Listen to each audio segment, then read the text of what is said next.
أعوذ بالله من الشيطان الرجيم بسم الله الرحمن الرحيم الحمد لله السميع العليم والصلاة والسلام على رسوله الأمين وعلى آله وصحبه أجمعين സ്നേഹം നിറഞ്ഞ സഹോദരന്മാരെ, അസ്സലാമു അലൈക്കും വറഹ്മത്തുള്ളാഹി വബറകാതുഹു. ഇസ്ലാമിക് ഫിനാൻസ് ഫോർ ജസ്റ്റിസ് എന്ന് പറയുന്ന ഒരു ടോപ്പിക്, അതിൽ നിന്നുകൊണ്ടുള്ള ഒരു 30-45 മിനിറ്റ് നേരത്തെ ഒരു പ്രസന്റേഷനാണ് ഉദ്ദേശിക്കുന്നത്.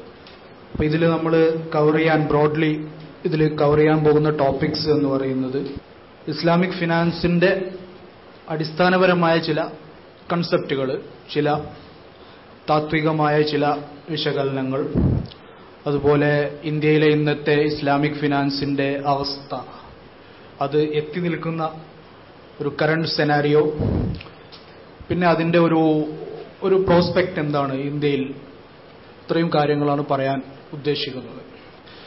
അപ്പോൾ നമ്മൾ ഇസ്ലാമിക് ഫിനാൻസിനെ കുറിച്ച് പറയുമ്പോൾ ആദ്യമായിട്ട് നമ്മൾ സ്പർശിക്കേണ്ട ഇടം, അല്ലെങ്കിൽ ആദ്യമായിട്ട് നമ്മൾ പറയേണ്ട സംഗതി എന്ന് പറയുന്നത് ഇസ്ലാമിക് ഫിനാൻസിന്റെ സ്രോതസ് എന്താണ് അതിന്റെ ഒരു സോഴ്സ്, അല്ലെങ്കിൽ എവിടെ നിന്നാണ് അത് ഉത്ഭവിക്കുന്നത് എന്നുള്ളതാണ്. ഇസ്ലാമിക് ഫിനാൻസിന്റെ സ്രോതസ് എന്ന് പറയുന്നത് ഇസ്ലാമാണ്.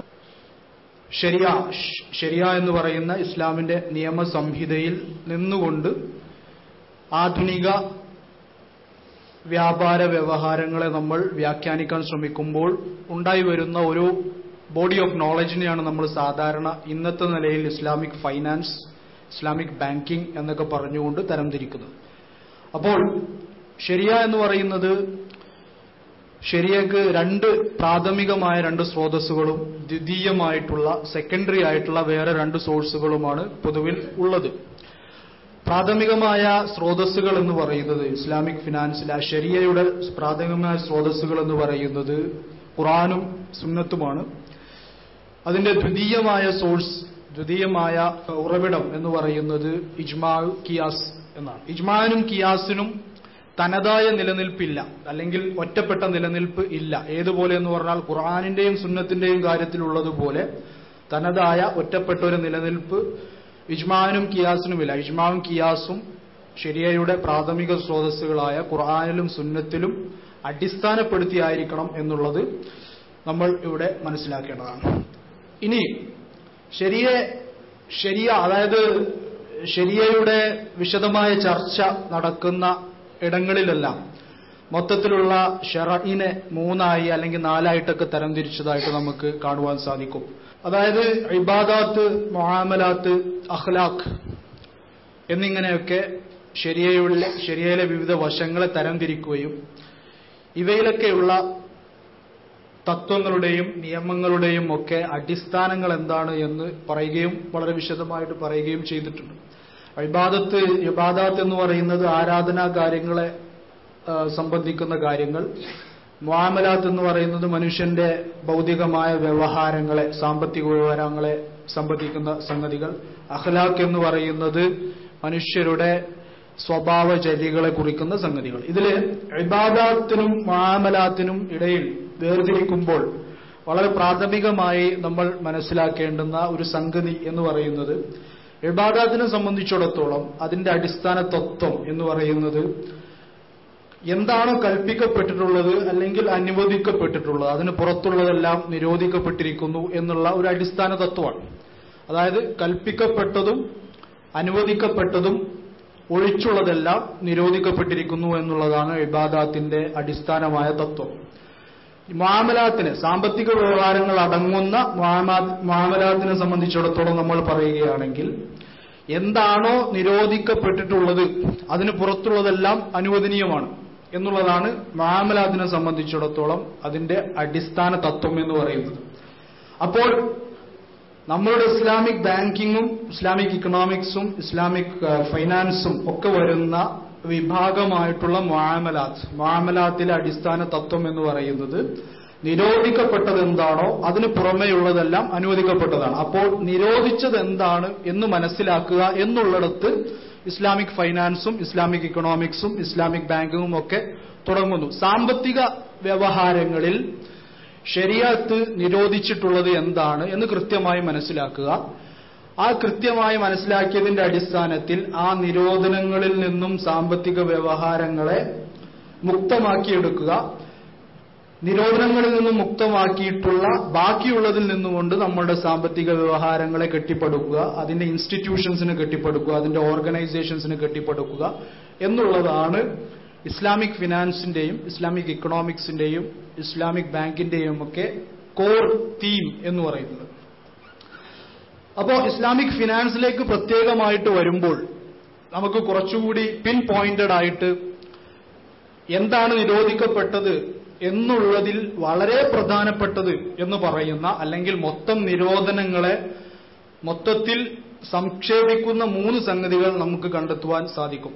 മൊത്തത്തിലുള്ള പല ഹദീസുകളിലായി ഖുർആൻ ആയത്തുകളിലായി ഒക്കെ ചിതറിക്കിടക്കുന്ന നിരോധനങ്ങളെ നമ്മൾ 3 കാര്യങ്ങളിൽ വിഭജിച്ചെടുക്കുവാൻ സാധിക്കും. അതിൽ ഓരോന്നിലും കൃത്യമായിട്ടുള്ള പഠനങ്ങളും വളരെ സൂക്ഷ്മമായ പഠനങ്ങളും നടക്കേണ്ടതുണ്ട് എന്നുള്ളത് സമ്മതിച്ചുകൊണ്ട് തന്നെ ഈ മൊത്തം നിരോധനങ്ങളെ നമുക്ക് 3 ആയിട്ട് കാണുവാൻ സാധിക്കും. അതിൽ ഒന്നാമത്തേതും ഏറ്റവും പ്രധാനപ്പെട്ടതും ഇപ്പോൾ ഏറ്റവും കൂടുതൽ പ്രകടമായതുമായിട്ടുള്ള, അല്ലെങ്കിൽ ഏറ്റവും കൂടുതൽ സാമ്പത്തിക വ്യവഹാരങ്ങളെയും സാമ്പത്തിക വ്യവസ്ഥകളെയും ഗ്രസിച്ചിട്ടുള്ള ഒരു സംഗതി എന്ന് പറയുന്നത് റിബ, അതായത് പലിശ എന്ന് പറയുന്നത്.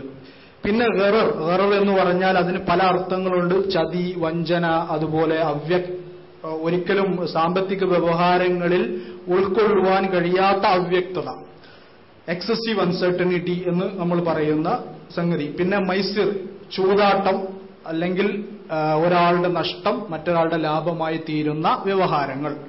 ഷറഈന്റെ ഒരു നിർവചന പ്രകാരം പറയുകയാണെങ്കിൽ ഗാംബ്ലിംഗ്, അണേർഡ് ഇൻകം.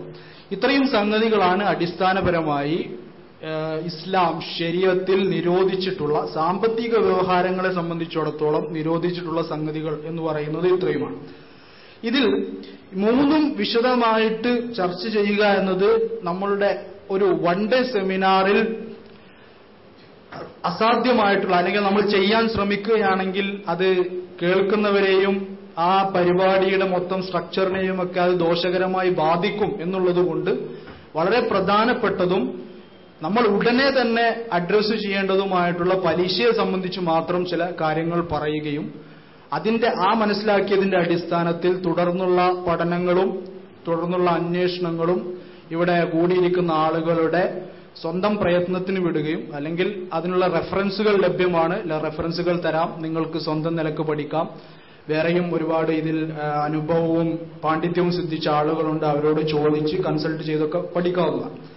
അപ്പോ പലിശ എന്ന് പറയുന്ന ഏറ്റവും ശക്തമായി, അല്ലെങ്കിൽ ഏറ്റവും ഗൗരവ സ്വഭാവത്തിൽ ഇസ്ലാം നിരോധിച്ചിട്ടുള്ള സാമ്പത്തിക വ്യവഹാരത്തിലെ നിരോധനം എന്ന് പറയുന്നത് പലിശയാണ്, റിബ ആണ്.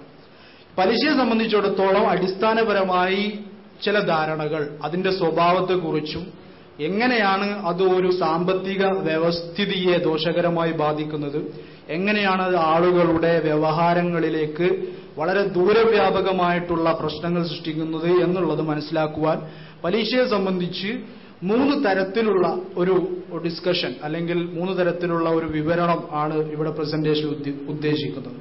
അതിൽ ഒന്നാമത്തേത് എന്ന് പറയുന്നത് വളരെ തിയോറിറ്റിക്കൽ ആയിട്ടുള്ള, പ്യുവർ തിയോറിറ്റിക്കൽ ഗ്രൗണ്ട്. അതായത് നമ്മൾ ഇസ്ലാമിക് ബാങ്കിങ്ങിനെ കുറിച്ചും ഇക്കണോമിക്സിനെ കുറിച്ചൊക്കെ പറയുമ്പോൾ അതിൽ അക്കാഡമിക്കും തിയോറിറ്റിക്കലുമായിട്ടുള്ള ഒരുപാട് ഡിസ്കഷനുകൾ കടന്നു വരികയും അതിന്റെ അടിസ്ഥാനത്തിൽ മാത്രമേ നമുക്ക് പ്രാക്ടിക്കൽ ആയിട്ടുള്ള ഒരു ഡയമെൻഷൻസിലേക്ക് പോകാൻ സാധിക്കുകയുള്ളൂ എന്നുള്ളതുകൊണ്ട് ആ തിയോറിറ്റിക്കൽ ആയിട്ടുള്ള കാര്യങ്ങൾ വളരെ വ്യക്തമായിട്ട് മനസ്സിലാക്കിയിരിക്കുക, അല്ലെങ്കിൽ അതിനെക്കുറിച്ച് ഏകദേശ ധാരണ ഉണ്ടായിരിക്കുക എന്നുള്ളത് വളരെ അത്യാവശ്യമാണ് എന്നുള്ളതുകൊണ്ട് പലിശയെ തിയോറിറ്റിക്കൽ ആയിട്ടുള്ള ഒരു ഗ്രൗണ്ടിൽ നിന്ന്, ഒരു ബാക്ക്ഗ്രൗണ്ടിൽ നിന്നൊന്ന് സമീപിക്കുക മാത്രം ചെയ്യുന്നു. പിന്നെ the evil effects of interest on production, the evil effects of interest on distribution, ഈ 3 സംഗതികളും പറയുകയും അതിനുശേഷം ഇസ്ലാമിക് ഫിനാൻസിന്റെ ആവശ്യകത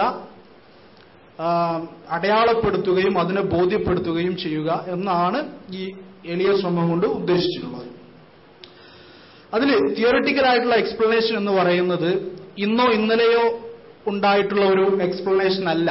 ഇപ്പോ ഷെയ്ഖ് സാർ ഇവിടെ വളരെ ഡീറ്റെയിൽഡ് ആയിട്ടുള്ള ഒരു പ്രസന്റേഷൻ ചെയ്തു. അതിൽ ഇമാം ഗസാലിയുടെ ഒരുപാട് വർക്കുകളെ കുറിച്ചും അദ്ദേഹത്തിന്റെ ഒരുപാട് തിയറികളെ കുറിച്ചും ഇക്കണോമിക് എക്സ്പ്ലനേഷൻസിനെ കുറിച്ചും ഒക്കെ വളരെ വിശദമായി അദ്ദേഹം പ്രതിപാദിക്കുകയുണ്ടായി. അതിൽ ഇമാം ഗസാലി തന്നെ പണം എന്നാൽ എന്ത്, പണത്തിന്റെ അടിസ്ഥാന സ്വഭാവം എന്താണ്, പണത്തിന്റെ ഫങ്ഷൻസ്, അതിന്റെ ഡ്യൂട്ടീസ് എന്തൊക്കെയാണ്, എന്തിനു വേണ്ടിയാണ് അള്ളാഹു പണം എന്നുള്ള ഒരു മാധ്യമത്തെ സൃഷ്ടിച്ചിട്ടുള്ളത് എന്ന് അദ്ദേഹം വളരെ വിശദമായി അദ്ദേഹത്തിന്റെ ഗ്രന്ഥത്തിൽ പ്രതിപാദിക്കുന്നുണ്ട്. അതിന്റെ എക്സെപ്റ്റ്സ് ഞാൻ സ്ലൈഡ്സിൽ ഇട്ടതാണ്, പിന്നീട് സമയക്കുറവുണ്ടാകും എന്നുള്ളത് കൊണ്ട് അത് ഒഴിവാക്കുകയാണ് ചെയ്തത്. അപ്പോ പണം എന്നത് എന്താണ് എന്നുള്ളത് നിർവചിക്കുന്നിടത്ത് തന്നെ ക്യാപിറ്റലിസ്റ്റ് ഇക്കണോമിസ്റ്റ്, അതായത് മുതലാളിത്ത ക്യാപിറ്റലിസ്റ്റ് കെയ്ൻസിനെ പോലെ അല്ലെങ്കിൽ ആരൊക്കെ ഇക്കണോമിസ്റ്റിനെ സമീപിച്ചിട്ടുണ്ടോ തിയറിറ്റിക്കൽ ആയിട്ടുള്ള ഒരു ബാക്ക്ഗ്രൗണ്ടിൽ നിന്നുകൊണ്ട് ഫണ്ടമെന്റൽ ആയിട്ടുള്ള ഒരു വ്യത്യാസം അവിടെ നമുക്ക് കാണുവാൻ സാധിക്കും. അതായത് പണം എന്താണ് എന്ന് നിർവചിക്കുന്നിടത്ത് നിന്നും എന്തിനൊക്കെ പണം ഉപയോഗിക്കാം എന്നുള്ളത് വളരെ ആഴത്തിൽ സ്വാധീനിക്കപ്പെടുന്നു എന്നുള്ളത് കൊണ്ട് അവിടെ നിന്നും നമ്മൾ ഈ ഒരു ചർച്ച തുടങ്ങുന്നത് നല്ലതായിരിക്കും. അതായത് ഇക്കണോമിക്സിനെ സംബന്ധിച്ചിടത്തോളം, ഇപ്പോൾ ക്യാപിറ്റലിസ്റ്റ് ഇക്കണോമിക്സിനെ സംബന്ധിച്ചിടത്തോളം money is treated as a commodity, അതായത് പണത്തിനെ മറ്റേതൊരു കമ്മോഡിറ്റിയെയും പോലെ ഒരു കമ്മോഡിറ്റി ആയിട്ട് കണക്കാക്കുന്നു. അതിനെ ക്ലാസിഫൈ ചെയ്യുന്നത് commodities of the first order, commodities of the second order, അല്ലെങ്കിൽ കൺസംഷൻ ഗുഡ്സ്, പ്രൊഡക്റ്റീവ് ഗുഡ്സ് എന്നിങ്ങനെയാണ് മൊത്തം ചരക്കുകളെ വിഭജിക്കുന്നത് ഇക്കണോമിക്സിനെ സംബന്ധിച്ചിടത്തോളം. അല്ലെങ്കിൽ ഒരു ഫിനാൻഷ്യൽ ഇന്ററോഗേഷൻ തുടങ്ങുന്ന ആ ഒരു പോയിന്റിൽ ഈ കമ്മോഡിറ്റീസിനെ മൊത്തത്തിൽ പ്രൊഡക്ഷൻ ഗുഡ്സ് എന്നും കൺസംഷൻ ഗുഡ്സ് എന്നും വിഭജിക്കുന്നു. അതിൽ പണത്തിനെ കമ്മോഡിറ്റി ആയിട്ടാണ് പരിഗണിക്കുന്നത്, പണത്തിനെ ഉൾപ്പെടുത്തിയിട്ടുള്ളത് പ്രൊഡക്ഷൻ ഗുഡ്സിന്റെ ഗണത്തിലാണ്. ഇവിടെ ഇസ്ലാമിനെ സംബന്ധിച്ചിടത്തോളം അല്ലെങ്കിൽ ഇസ്ലാമിക സാമ്പത്തിക ചിന്തകരെ സംബന്ധിച്ചിടത്തോളം പണത്തിനെ ഒരു ചരക്കായിട്ട് തന്നെ പരിഗണിച്ചിട്ടില്ല എന്നുള്ളതാണ് യഥാർത്ഥത്തിൽ സത്യം. കാരണം ഒരു ചരക്കിനുണ്ടാവേണ്ട ഒരു ഗുണവും പണത്തിനില്ല. അല്ലെങ്കിൽ ഒരു കറൻസി അല്ലെങ്കിൽ മീഡിയം ഓഫ് എക്സ്ചേഞ്ച് ആയിട്ട് യൂസ് ചെയ്യുന്ന ഏതൊരു സംഗതിക്കും, അല്ലെങ്കിൽ ദിർഹമാവട്ടെ ദീനാറാവട്ടെ, ഒരു ചരക്കിനുണ്ടാവേണ്ട ഒരു ഗുണവും പണത്തിനില്ല എന്നുള്ളതാണ് വാസ്തവം. എന്താണ് ഒരു ചരക്കിനെ സംബന്ധിച്ചിടത്തോളം, അല്ലെങ്കിൽ ഒരു വസ്തു നമ്മൾ കൺസംഷൻ ഉപയോഗിക്കുന്നതാവട്ടെ അല്ലെങ്കിൽ പ്രത്യുൽപാദനത്തിന് പ്രൊഡക്ഷൻ ഉപയോഗിക്കുന്നതാവട്ടെ, എന്താണ് ഒരു ചരക്കിന്റെ അടിസ്ഥാനപരമായ സ്വഭാവം എന്നുള്ളത്? അതിനൊരു ഇൻട്രിൻസിക് യൂട്ടിലിറ്റി, അതിന്റെ ഒരു ആന്തരിക മൂല്യം അതിനുണ്ടാവും എന്നുള്ളതാണ്. അതായത് ഉദാഹരണത്തിന് നമ്മൾ പറയുകയാണെങ്കിൽ ഇവിടെ ഒരുപാട് കസേരകൾ ഇട്ടിട്ടുണ്ട്, ഇവിടെ മൈക്കുണ്ട്, ഇവിടെ ക്യാമറയുണ്ട്, ഇവിടെ ഫാനുണ്ട്. ഈ വസ്തുക്കൾക്കെല്ലാം തന്നെ അതിൻ്റെതായിട്ടുള്ള ഒരു ആന്തരിക മൂല്യമുണ്ട്. അതായത് കസേര ഇരിക്കുവാൻ ഉപയോഗിക്കാം, ക്യാമറ ഷൂട്ട് ചെയ്യാൻ ഉപയോഗിക്കാം, ഫാന് നമുക്ക് ഒരു റൂമിലെ ചൂടകറ്റുവാൻ ഉപയോഗിക്കാം, ഭക്ഷണം കഴിച്ചാൽ വിശപ്പടക്കാം, വാഹനത്തിൽ സഞ്ചരിച്ചാൽ നമുക്ക് മറ്റൊരു സ്ഥലത്തെത്താം. ഇങ്ങനെ ഉള്ള ഒരു ആന്തരിക മൂല്യം ഒരു പണത്തിനെ സംബന്ധിച്ചിടത്തോളം ഇല്ല എന്നുള്ളതാണ്. കാരണം ഒരു നോട്ട്, ഒരു 100 രൂപയുടെ നോട്ടാണെങ്കിൽ ആ 100 രൂപയുടെ നോട്ട് കൊണ്ട് സാധിക്കുന്നത് അതൊരു മെഷർ ഓഫ് വാല്യൂ എന്നുള്ളതാണ്. അതായത് 100 രൂപ എന്ന അളവ് നമുക്ക് തിട്ടപ്പെടുത്തി തരുവാനും 100 രൂപക്ക് ഉപകരിക്കുന്ന മറ്റ് ചരക്കുകൾ വാങ്ങുവാനും ക്രയവിക്രയം ചെയ്യുവാനും മാത്രമേ 100 രൂപ ഉപകരിക്കുകയുള്ളൂ. അല്ലാതെ 100 രൂപക്ക് അതിൻ്റെതായിട്ടുള്ള ഒരു ആന്തരിക മൂല്യം ഇല്ല. എങ്ങനെയെന്ന് പറഞ്ഞാൽ 100 രൂപയിൽ അടങ്ങിയിരിക്കുന്ന കടലാസും മഷിയും നമ്മൾ മാർക്കറ്റിൽ വിൽക്കുകയാണെങ്കിൽ അതിന് 1 രൂപ പോലും ലഭിക്കുകയില്ല എന്നുള്ളത് നമുക്കെല്ലാവർക്കും അറിയാവുന്നതാണ്. അപ്പോൾ 100 രൂപയിൽ എഴുതിയിരിക്കുന്ന 100 എന്ന മൂല്യം ആ നോട്ടിന്റെ മൂല്യമല്ല, അല്ലെങ്കിൽ അതിലടങ്ങിയിരിക്കുന്ന കടലാസിന്റെയോ മഷിയുടെയോ മൂല്യം അല്ല. എന്നാൽ മറ്റെന്തോ ഒരു മൂല്യം വിപണിയിൽ ഇക്കണോമിയിലുള്ള മറ്റൊരു മൂല്യത്തിനെ, അടിസ്ഥാനപരമായി ആ ഇക്കോണമിയിൽ നിലനിൽക്കുന്ന മൂല്യത്തിനെ നിജപ്പെടുത്തുവാനും അതിനെ കാണിക്കുവാനും ആ മൂല്യത്തിനെ ക്രയവിക്രയം ചെയ്യുവാനും മാത്രമായിട്ട് ഉപയോഗിക്കപ്പെടുന്ന ഒരു സംഗതിയാണ് ഈ പണം എന്ന് പറയുന്നത്. അതുകൊണ്ട് തന്നെ പണത്തിന് ചരക്കുകൾ ഉപയോഗിച്ച് അല്ലെങ്കിൽ ചരക്കുകളെ കൊണ്ട് ചെയ്യുന്ന മറ്റ് പ്രവർത്തനങ്ങളൊന്നും തന്നെ പണം ഉപയോഗിച്ചുകൊണ്ട് ചെയ്യുവാൻ സാധിക്കുകയില്ല. ഏതുപോലെ എന്ന് പറഞ്ഞാൽ പണമായിട്ട് വിൽക്കുവാൻ സാധിക്കുകയില്ല. അതുപോലെ പണത്തിന്റെ വാടക, അതായത് പണത്തിനെ മറ്റൊരാൾക്ക് ഉപയോഗിക്കാൻ കൊടുത്തുകൊണ്ട് അതിൽ നിന്നും വാടക കൈപ്പറ്റുന്ന ഒരു പ്രവർത്തനവും പണത്തിന്റെ മേലെ നമുക്ക് ചെയ്യുവാൻ സാധിക്കുകയില്ല.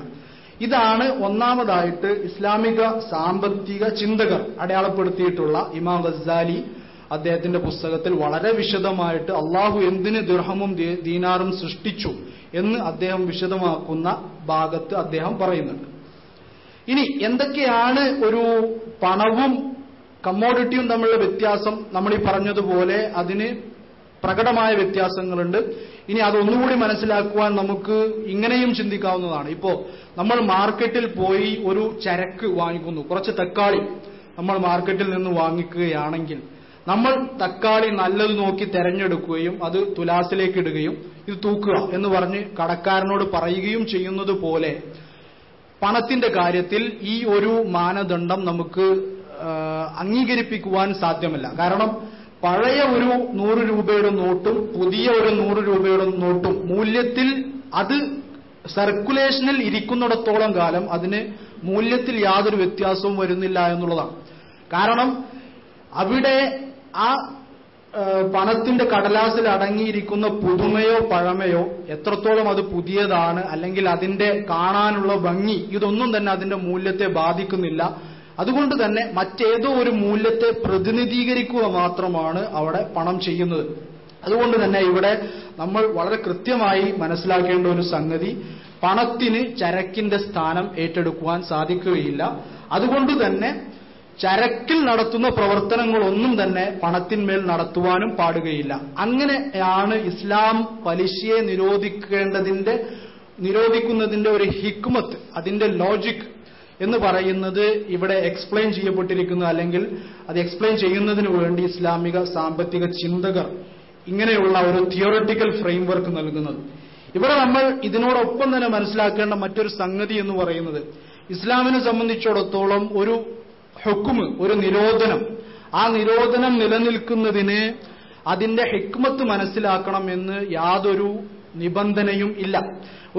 ഒരു ഹുക്മിനെ സംബന്ധിച്ചിടത്തോളം അതിന് ഇല്ലത്തുണ്ട്, അതിന്റെ ഹിക്മത്തുമുണ്ട്. ഇല്ലത്ത് എന്ന് പറയുന്നത് ഏത് സ്വഭാവം കൊണ്ടാണോ ആ നിരോധനം ഒരു സംഗതിയിൽ വെളിവാകുന്നത്, അതുകൊണ്ട് മാത്രം തന്നെ ആ ഹുക്മ്, ആ നിരോധനം പാലിക്കുവാൻ എല്ലാ മുസ്ലിങ്ങളും വിശ്വാസികളും ബാധ്യസ്ഥരാണ്. അതിന്റെ ഹിക്മത്ത് നമുക്ക് മനസ്സിലാകാം, മനസ്സിലാകാതിരിക്കാം, പല തരത്തിൽ മനസ്സിലാക്കപ്പെടാം, അല്ലെങ്കിൽ പല കാലഘട്ടങ്ങളിൽ അത് കൂടിയും കുറഞ്ഞും മനസ്സിലാക്കപ്പെടാം. ഇതൊക്കെ സംഭവിക്കാവുന്നതാണ്. എന്നാൽ ഹിക്മത്തിനെ സംബന്ധിച്ചോളം ഇപ്പോൾ നമ്മൾ ചെയ്തുകൊണ്ടിരിക്കുന്നത്, ഈ സെമിനാറിൽ നമ്മൾ ചെയ്തുകൊണ്ടിരിക്കുന്നത്, എന്തുകൊണ്ട് ഇസ്ലാം പലിശയെ നിരോധിച്ചു, അല്ലെങ്കിൽ ഇസ്ലാമിന്റെ മറ്റ് സാമ്പത്തിക ക്രമീകരണങ്ങളുടെ യുക്തി എന്ത് എന്നുള്ളതിനെ മനസ്സിലാക്കുവാനുള്ള ശ്രമങ്ങളാണ് നടക്കുന്നത്. ഈ ശ്രമങ്ങൾ ഉണ്ടെങ്കിലും ഇല്ലെങ്കിലും, ഇവിടെ നിന്നും നമ്മൾ പിരിഞ്ഞു പോകുമ്പോൾ നാം അത് മനസ്സിലാക്കിയാലും ഇല്ലെങ്കിലും പലിശ ഇസ്ലാമിൽ എന്നും നിരോധിതമായിട്ട് തന്നെയാണ് നിൽക്കുന്നത്, അതിന്റെ ഇല്ലത്തുകൊണ്ട്. അതുകൊണ്ട് ഹിക്മത്ത് മനസ്സിലാക്കുക എന്ന് പറയുന്നത് ഈ ഒരു കൂടുതൽ നല്ല ഒരു അനുസരണത്തിലേക്ക് നമ്മെ നയിക്കുവാൻ പ്രാപ്തമാക്കുമെന്നുള്ളത് കൊണ്ടുമാണ് നാം അത്തരത്തിലുള്ള ഒരു ഉദ്യമത്തിന് മുതിരുന്നത്. ഇനി കടത്തിന്റെ ഒരു നേച്ചർ ഓഫ് ലോൺ, അതായത് കടത്തിനെ ഇസ്ലാം എങ്ങനെ സമീപിക്കുന്നു? ഇസ്ലാമിൽ റിബ അല്ലെങ്കിൽ പലിശ നിരോധിക്കുന്നത് രണ്ട് തരത്തിലുള്ള പലിശകളെ കുറിച്ച് നമുക്ക് ഖുർആനിൽ നിന്നും സുന്നത്തിൽ നിന്നും കാണുവാൻ സാധിക്കും. ഒന്നാമത്തേത് റിബാൻ നസിയ, റിബാൽ ജാഹിലിയ അല്ലെങ്കിൽ റിബാൽ ഖുർആൻ എന്ന് പറയുന്ന കടത്തിന്റെ മേലുള്ള പലിശ. അതായത് ജാഹിലിയ കാലത്ത് നിലനിന്നിരുന്നത്, ഖുർആനിൽ നിരോധിച്ചത് സമയത്തിന്, അതായത് പണം കടം കൊടുക്കുന്ന സമയത്തിന് പ്രതിഫലമായി ആളുകൾ വാങ്ങിച്ചിരുന്നത് എന്ന തരത്തിൽ റിബാ നസിയയാണ് ഒരു തരത്തിലുള്ള പലിശ എന്ന് പറയുന്നത്. രണ്ടാമത്തെ തരത്തിലുള്ള പലിശ ക്രയവിക്രയങ്ങളിൽ വരുന്ന പലിശയാണ്, റിബാൽ ഫൗല്, കച്ചവടങ്ങളിൽ വരുന്ന പലിശയാണ്. പക്ഷെ അതുതന്നെയും റിബാൻ നസിയയുമായി അല്ലെങ്കിൽ റിബാൻ നസിയ വ്യാപകമാകാതിരിക്കുവാനുള്ള സദ്ദുദ്ദിറാഇന്റെ അടിസ്ഥാനത്തിൽ അല്ലെങ്കിൽ തിന്മയിലേക്കുള്ള വാതിലുകൾ അടച്ചു കളയുക എന്നതിന്റെ അടിസ്ഥാനത്തിൽ പ്രവാചകൻ കൽപ്പിച്ചിട്ടുള്ളതാണ് എന്നും നമുക്ക് മനസ്സിലാക്കുവാൻ സാധിക്കും. ഇവിടെ എങ്ങനെയാണ് ഒരു ക്യാപിറ്റലിസ്റ്റ് ഇക്കോണമി, ഒരു ഇസ്ലാമിക് ഇക്കോണമിയും എങ്ങനെയാണ് കടങ്ങളെ പരിഗണിക്കുന്നത്, എങ്ങനെയാണ് കടങ്ങളെ അത് കൈകാര്യം ചെയ്യുന്നത് എന്നതിലും പ്രകടമായിട്ടുള്ള ഒരു വ്യത്യാസം ഉണ്ട്. ഒരു ക്യാപിറ്റലിസ്റ്റ് ഇക്കോണമിയിൽ പണം ഒരു കമ്മോഡിറ്റിയാണ് എന്നതുകൊണ്ട് തന്നെ ഉത്തമർണ്ണന്, അതായത് കടം കൊടുക്കുന്ന ആൾക്ക് കൂടുതൽ ലാഭമുണ്ടാക്കാൻ അല്ലെങ്കിൽ നിശ്ചിതമായിട്ടുള്ള ഒരു വരുമാനം ഉണ്ടാക്കാനുള്ള ഒരു മാധ്യമമാണ് കടം കൊടുക്കുന്നത് എന്ന് കാണുവാൻ സാധിക്കും. അതിന്റെ അടിസ്ഥാനത്തിലാണ് നമ്മളുടെ മൊത്തത്തിലുള്ള ബാങ്കിംഗ് സിസ്റ്റം അല്ലെങ്കിൽ ഫിനാൻഷ്യൽ ഇന്റർമീഡിയേഷൻ എന്ന് പറയുന്ന വളരെ പ്രധാനപ്പെട്ടിട്ടുള്ള ഫംഗ്ഷൻ നിലനിൽക്കുന്നത്. ഈ ഒരു ലോജിക്കിന്റെ അടിസ്ഥാനത്തിലാണ്, അല്ലെങ്കിൽ ഈ മനസ്സിലാക്കിയതിന്റെ അടിസ്ഥാനത്തിലാണ്. എന്നാൽ ഇസ്ലാമിനെ സംബന്ധിച്ചിടത്തോളം ഒരാൾ കടം കൊടുക്കുന്നുണ്ട് എങ്കിൽ, ഒരാളെ സംബന്ധിച്ച് അയാൾ കടം കൊടുക്കുന്നുണ്ട് എങ്കിൽ അയാൾ എന്തിനു വേണ്ടിയാണ് കടം കൊടുക്കുന്നത് എന്നുള്ളത് അദ്ദേഹം തീരുമാനിക്കണം. അതായത് അദ്ദേഹത്തിന് ധാരണ ഉണ്ടായിരിക്കണം. 3 അവസ്ഥകളിലായിക്കൊണ്ട് മാത്രമേ ഒരാൾക്ക് കടം കൊടുക്കുവാൻ സാധിക്കുകയുള്ളൂ. ഒന്നാമത്തേത്, മാനുഷികമായ പരിഗണനകളുടെ അടിസ്ഥാനത്തിൽ ദൈവത്തിൽ നിന്ന് പ്രതിഫലം ആഗ്രഹിച്ചുകൊണ്ട് ഒരാൾ കടം കൊടുക്കുന്നു. രണ്ടാമതായി, അയാളുടെ തന്നെ മൂലധനത്തിന്റെ സംരക്ഷണത്തിന് വേണ്ടി ഒരാൾ കടം കൊടുക്കുന്നു. അതായത് എന്റെ മൂലധനം ഇദ്ദേഹത്തിന് കൊടുക്കുകയാണെങ്കിൽ, ഒരു നിശ്ചിത കാലാവധിയിലേക്ക് ഇദ്ദേഹത്തിന് ഞാൻ കൊടുക്കുകയാണെങ്കിൽ ഞാൻ ആവശ്യപ്പെടുമ്പോൾ അദ്ദേഹം അത് തിരിച്ചു തരും, എനിക്കത് സൂക്ഷിക്കേണ്ട ഒരു ബാധ്യതയിൽ നിന്ന് ഞാൻ ഒഴിവാകുകയും ചെയ്യും എന്നതിന്റെ അടിസ്ഥാനത്തിൽ സ്വന്തം മൂലധനത്തിന്റെ പ്രൊട്ടക്ഷൻ അല്ലെങ്കിൽ അതിന്റെ സുരക്ഷിതത്വം ഉദ്ദേശിച്ചുകൊണ്ട് കൊടുക്കുന്നത്. മൂന്നാമതായിട്ട്, ഞാൻ ആർക്കാണോ മൂലധനം കൊടുക്കുന്നത് അയാൾ എന്ത് സാമ്പത്തിക പ്രവർത്തനമാണോ നടത്തുന്നത് അതിൽ നിന്നുള്ള ലാഭത്തിൽ പങ്കാളിയാകണം എന്ന് ഉദ്ദേശിച്ചുകൊണ്ട് കൊടുക്കുക.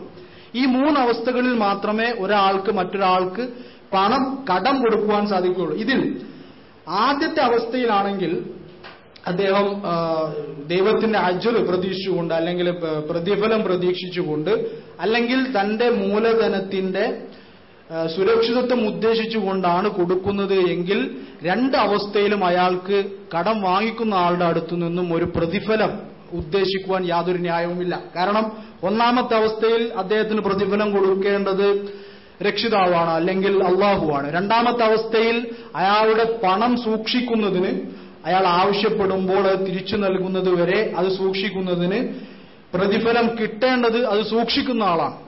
അല്ലെങ്കിൽ ഒരു ഡെപ്പോസിറ്ററി എന്നുള്ള അവസ്ഥയിൽ അദ്ദേഹത്തിനാണ് നാം പ്രതിഫലം കൊടുക്കേണ്ടത്. മൂന്നാമത്തെ അവസ്ഥയിലാണെങ്കിൽ ആ അവസ്ഥയിലാണ് ബാങ്കിൽ നിന്നുള്ള പലിശയും മറ്റു രീതിയിലുള്ള പലിശയും ആളുകൾ പ്രതിഫലം വാങ്ങിക്കുന്നത് എന്നതുകൊണ്ട് തന്നെ മൂന്നാമത്തെ അവസ്ഥയിൽ അതിലെ ലാഭത്തിൽ അദ്ദേഹം പങ്കാളിയാകാൻ ഉദ്ദേശിക്കുന്നുണ്ടെങ്കിൽ അതിന്റെ നഷ്ടത്തിലും പങ്കാളിയാകുവാനുള്ള സന്നദ്ധത കാണിക്കണം എന്നുള്ളതാണ് ഇസ്ലാമികമായ അധ്യാപനങ്ങൾ പറയുന്നത്. ഇനി ഈ രീതിയിലാണ് ഇസ്ലാം കടത്തിനെ സമീപിക്കുന്നത് എങ്കിൽ കടം കൊടുത്തുകൊണ്ട് ഒരു വരുമാനമുണ്ടാക്കുക അല്ലെങ്കിൽ കടത്തിന്മേൽ ലാഭമുണ്ടാക്കുക എന്നുള്ള ഒരു ഏർപ്പാട് ഇല്ലാതാകുന്നതോടുകൂടി ഒരു ഇസ്ലാമിക് ഫൈനാൻഷ്യൽ സിസ്റ്റത്തിൽ കടത്തിന്റെ, ഡെപ്റ്റിന്റെ റോള് വളരെ പരിമിതമായി ചുരുങ്ങും എന്നുള്ളത് നമുക്ക് വളരെ ആലോചിച്ചാൽ തന്നെ മനസ്സിലാകുന്ന ഒരു കാര്യമാണ്. എന്നാൽ ഇതിന്റെ മറുവശത്ത് ഒരു ക്യാപിറ്റലിസ്റ്റ് സൊസൈറ്റി അല്ലെങ്കിൽ ഒരു ക്യാപിറ്റലിസ്റ്റ് ഫൈനാൻഷ്യൽ സിസ്റ്റത്തിൽ പണം കടം കൊടുത്തുകൊണ്ട് അതിലൊരു ഇൻട്രസ്റ്റ് ക്ലെയിം ചെയ്യാം എന്നുള്ളത് ഒരു കൺവെൻഷനായിട്ട് അല്ലെങ്കിൽ അതൊരു രീതിശാസ്ത്രമായിട്ട് അംഗീകരിക്കപ്പെടുന്നതോടുകൂടി ഡെപ്റ്റ് ഓറിയന്റഡ് ആയിട്ടുള്ള ട്രാൻസാക്ഷൻസ് ക്രമാതീതമായി കൂടുകയും വളരെയധികം റിയൽ ഇക്കണോമിക് ട്രാൻസാക്ഷന്റെ മുകളിൽ എത്രയോ മൾട്ടിപ്പിൾ ടൈംസ് ഡെപ്റ്റ് ഓറിയന്റഡ് ആയിട്ടുള്ള ട്രാൻസാക്ഷൻ വർദ്ധിക്കുകയും ചെയ്യുന്ന ഒരു അനുഭവമാണ് എല്ലാ കാലത്തും ഒരു ക്യാപിറ്റലിസ്റ്റ് ഇക്കോണമിയിൽ അല്ലെങ്കിൽ ക്യാപിറ്റലിസ്റ്റ് ഫൈനാൻഷ്യൽ സിസ്റ്റത്തിൽ നമുക്ക് കാണുവാൻ സാധിക്കുക. കാരണം പണം പലിശക്ക് കടം കൊടുക്കുക എന്നുള്ളത് തന്നെ ഒരു കച്ചവടമായി മാറുകയും പണം പലിശക്ക് കടം കൊടുക്കുക എന്നുള്ളത് തന്നെ അതിൽ തന്നെ ഒരു കച്ചവടമായി മാറുകയും നാച്ചുറൽ ഫംഗ്ഷൻസിനെ, പണത്തിന്റെ നാച്ചുറൽ ഫംഗ്ഷൻസിനെ തകിടം മറിക്കുന്ന രീതിയിൽ അത് ഒരു പാരലൽ ഫൈനാൻഷ്യൽ ഇന്റർമീഡിയേഷനായിട്ട് അത് വളരുകയും ചെയ്യുന്നതോടുകൂടി വളരെയധികം വളരെ വലിയ ഷോക്കിലേക്കും ബിസിനസ് കൃത്യമായ ഇന്റർവെല്ലുകളിൽ നടക്കുന്ന ബിസിനസ് ഷോക്കുകളിലേക്കും ഒരു ഇൻസ്റ്റബിലിറ്റി ഓഫ് ദി ഫൈനാൻഷ്യൽ സിസ്റ്റത്തിലേക്കും അത് നയിക്കുന്നു എന്നുള്ളതാണ്. ഉദാഹരണത്തിന് 1963 ഗ്രേറ്റ് ബ്രിട്ടൻ എന്ന് പറയുന്ന ഒരു ക്യാപിറ്റലിസ്റ്റ് കൺട്രിയാണ്. അവിടെ മൊത്തം ആ രാജ്യത്തിന്റെ കടം എന്ന് പറയുന്നത് അവിടുത്തെ രാജ്യത്തിന്റെ വരുമാനം, ഗ്രോസ് നാഷണൽ പ്രൊഡക്റ്റിന്റെ 30% മാത്രമായിരുന്നു. എന്നാൽ 1997 ആയപ്പോഴേക്കും അവിടുത്തെ ഗ്രോസ് നാഷണൽ പ്രൊഡക്റ്റിനേക്കാൾ കൂടുതൽ ആ രാജ്യത്തിന് കടമുണ്ട്. അതായത് അവിടെ എത്രയാണോ ആ രാജ്യത്തെ എല്ലാവിധ സാമ്പത്തിക പ്രവർത്തനങ്ങളിൽ നിന്നുമുള്ള വരുമാനവും സമ്പാദ്യവും ഒരുമിച്ച് കൂട്ടിയാൽ അതിനേക്കാൾ കൂടുതലാണ് ആ രാജ്യത്തിന്റെ കടം എന്നുള്ളത് ഈ ഒരു അവസ്ഥയിലേക്ക് നമ്മൾ എല്ലാ ക്യാപിറ്റലിസ്റ്റ് ഫൈനാൻഷ്യൽ സിസ്റ്റത്തെയും കൊണ്ടെത്തിക്കുമെന്നുള്ളതിന് വളരെ വലിയ തെളിവാണ്. ഇതേപോലത്തെ ഒരുപാട് സ്റ്റാറ്റിസ്റ്റിക്സ് നമുക്ക് എല്ലാ ക്യാപിറ്റൽ കൺട്രീസിൽ നിന്നും എടുത്ത് കാണിക്കുവാൻ സാധിക്കും. ബ്രിട്ടനിൽ നിന്ന് മാത്രമല്ല, USA ഇപ്പൊ അടുത്ത് വന്നുള്ള സബ്പ്രൈം ക്രൈസിസിന്റെ ഒരു പ്രധാനപ്പെട്ട ഒരേ ഒരു കാരണം എന്ന് പറയുന്നത് പലിശാധിഷ്ഠിതമായ കടങ്ങൾ ഇഷ്യൂ ചെയ്യുകയും അതിനെ സെക്യൂരിറ്റൈസ് ചെയ്യുകയും വീണ്ടും അത് ട്രേഡ് ചെയ്യുകയും ചെയ്യുന്ന വളരെ അൺനാച്ചുറൽ ആയിട്ടുള്ള അൺസ്റ്റേബിൾ ആയിട്ടുള്ള ഒരു ഫൈനാൻഷ്യൽ പ്രാക്ടീസിൽ നിന്നും വരുന്നതാണ്.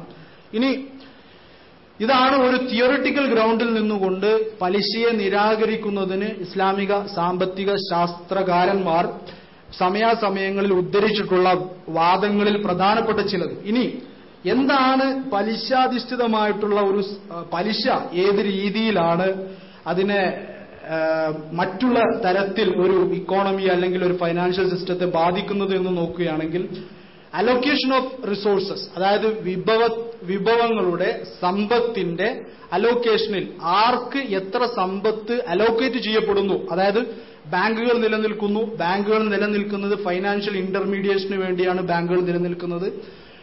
സർപ്ലസ് യൂണിറ്റ്സിൽ നിന്നും, അതായത് ഒരു ഇക്കോണമിയിലെ സേവിംഗ് സർപ്ലസ് യൂണിറ്റ്സിൽ നിന്നും അവരുടെ സർപ്ലസ് സേവിങ്സ് ഡെഫിസിറ്റ് യൂണിറ്റ്സിലേക്ക് ഇന്റർമീഡിയേഷനിലൂടെ എത്തിക്കുക എന്നുള്ള ഒരു ഫംഗ്ഷനാണ് ബാങ്കുകൾ ചെയ്യുന്നത് എങ്കിൽ ഈ അലോക്കേഷന്റെ സ്വഭാവത്തെ പലിശ എന്ന് പറയുന്ന ഒരു സംഗതി എങ്ങനെയാണ് ബാധിക്കുന്നത് എന്നുള്ളത് മനസ്സിലാക്കുന്നത് വളരെ നന്നായിരിക്കും. മുടക്കുമുതലിനെയും നമുക്ക് കിട്ടാനുള്ള പലിശയെയും എങ്ങനെ സെക്യൂർ ആക്കാം എന്നുള്ള ഒരു ചിന്തയിൽ നിന്നും ഒരു കൊളാട്രൽ ഈട്, അതായത് എന്റെ മുടക്കുമുതലിന് ഈട് വേണം എന്നുള്ള ഒരു ആവശ്യത്തിലേക്ക് ബാങ്കുകൾ സ്വാഭാവികമായിട്ടും എത്തുന്നു. അങ്ങനെയാണെങ്കിൽ ഈട് കൊടുക്കുവാൻ കഴിവുള്ള കെൽപ്പുള്ള ആളുകൾക്ക് വായ്പകളുടെ സിംഹഭാഗവും നീക്കിവെക്കുന്ന ഒരു ഫിനോമിനൻ, ഒരു പ്രതിഭാസമാണ് പലിശാധിഷ്ഠിതമായിട്ടുള്ള എല്ലാ ബാങ്കിംഗ് നിലനിൽക്കുന്ന എല്ലാ രാജ്യത്തും ഉള്ളത് എന്ന് നമുക്ക് മനസ്സിലാക്കുവാൻ സാധിക്കും. എങ്ങനെ ഇതിന്റെ ഒരു തെളിവ് എന്നോണം പാകിസ്ഥാനിൽ ശരിയ കോർട്ട് പടിപടിയായിക്കൊണ്ട് ഇസ്ലാമിക് ബാങ്കിംഗ് നടപ്പിലാക്കണം എന്ന് പറയുകയും അതിനെ ഒരു കമ്മിറ്റിയെ അപ്പോയിന്റ് ചെയ്യുകയും ആ കമ്മിറ്റി ഒരു ജഡ്ജ്മെന്റ് പാസ്സാക്കുകയും ചെയ്യുന്നു.